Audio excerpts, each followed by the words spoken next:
Rather than looks of terror or concern, or even excitement, the trio wears looks of confusion as they get their first look at the gauntlet. Maybe they're expecting swinging blades and gouts of flame. What they're getting is a lot of platforms, ropes, netting, and other things that look like a random jumble with even less of an obvious way forward than if I went with the blades and fire option. "If you all want to escape, you all need to get through the gauntlet," said Timo simply. Which seems to get the jerks to focus. They still look pretty confused, which is fine. I'm not going to tell them how to do any of the obstacles. Khenal smirks as he starts to understand the first obstacle. Just a couple little steps for the first challenge. I hope your dungeon isn't feeling too proud of itself for this one.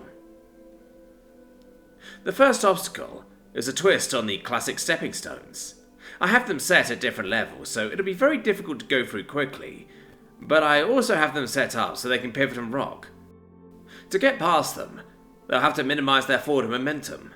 Otherwise, as Khenal demonstrates, the platform will tilt, and that momentum will send you into the drink, with a surprised look on your face. It also gives me a nice bit of mana. Hark laughs at his leader, and Meander sits on the edge, smirking at him, as he tries to figure out what happened.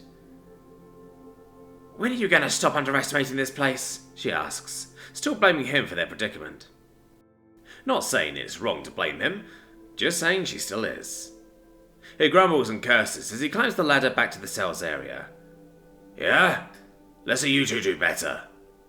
With a shrug, Hark steps up. "You gotta learn to be lighter on your feet, Khenal," he says before jumping. While he sets himself to land with minimal momentum going forward, his foot lands well off center of the small platform. It swirls away, giving him no purchase, and now Khenal is the one laughing. I'm pretty happy too, with more mana in the bank. "I thought you were light on your feet, Hark," guffaws the troll, and Meander titters as well at his misfortune. Hark doesn't look too upset at falling, and even swims forward a bit to try and get an idea of what the next obstacles will entail. He can't get a good angle from the water to really see, though. He climbs back onto the home platform, and gestures for the halfling to try her luck. "Well, your turn to show us how it's done." Khenal grins and nods, taking a seat. "Yeah, show us how it's done," he challenges. I'm looking forward to collecting my mana from Meander too, as her companions challenge her to do any better. "It can't be that hard. It's just a couple jumps," she says. She talks a big game, but I'm not sure how well she'll actually be able to do on the rocking stones.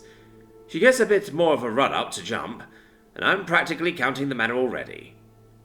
She surprises me, though, by curling up a bit in the air and using her hands to grab the small platform as she lands. She actually manages to cling on, and gives the other two a wide grin of victory. Ha! They look surprised for a few moments, before grinning back at her. "Ha!" shouts Varm in triumph as he points. There's several more stones across before she can truly claim victory, and without having a run-up, there's very little chance for her to actually make the distance. She tries anyway, the other two heckling her, but she only manages to flop into the water with a splash. Khenal goes next, though he doesn't manage to get any further just yet. His landing looks a bit better, but he still can't manage to get a good jump to the next step. I also notice I get less mana for him failing the trap a second time. It's about 20% less, looks like. I'm a little sad I can't get infinite mana, but I'm probably not the first dungeon to come up with the idea of sending delvers across a single trap multiple times. Some other dungeon must have tried sending delvers in a loop over some trap before, after all. Ah, well. It's still extra mana for me, just not as much as I was hoping. I asked Timo to head over to the Enclave, and let Leo keep watching the group, try to get past the first challenge. I'll have to talk with him later about organising some wolf expeditions, but that can come later. I let him enjoy his schadenfreude as Timo slips down a shortcut. Larks is tending to the mushroom beds when Timo gets there, and he greets my voice with a smile and a small bow. My ratters try to get him to not do anything like that, but Larks insists.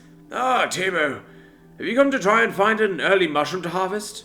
the Reckon says with a smile, and twinkle in his eye. Timo shakes his head. "Nah, well, not really. You know those delvers Thedium captured?" Larks nods, so my voice continues. "They're probably going to be there for a while, so they're going to need some food. Can you guys provide them with something to eat? Nothing too fancy, but Thedium's gauntlet is going to take a lot of energy for them to get through." Lark smiles at that and nods again. I should be able to convince the others to help with that. They may get treated as taste testers for new recipes too. Arthur has been wanting to try his hand at something more complex than stew for a couple of weeks now.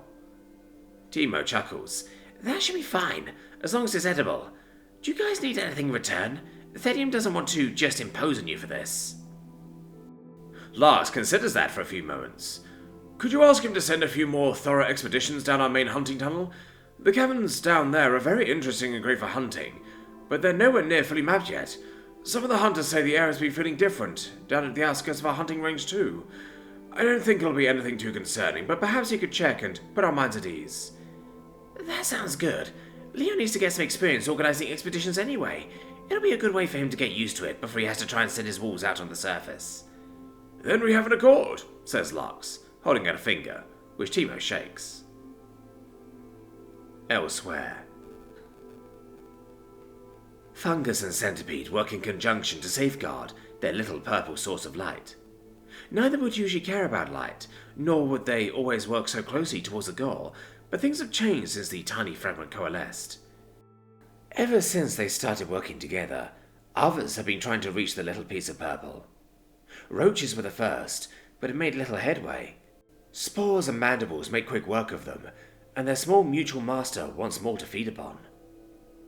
The second outsider is much more difficult, but makes a worthy tribute for their master. Fur, teeth, and grasping claws, the beast felled a full dozen centipedes before finally succumbing. The guiding force fed well, and made 24 centipedes to prepare for the next beast. The presence of their master slowly spreads through the cavern, unaware of its purpose. It just knows it must grow.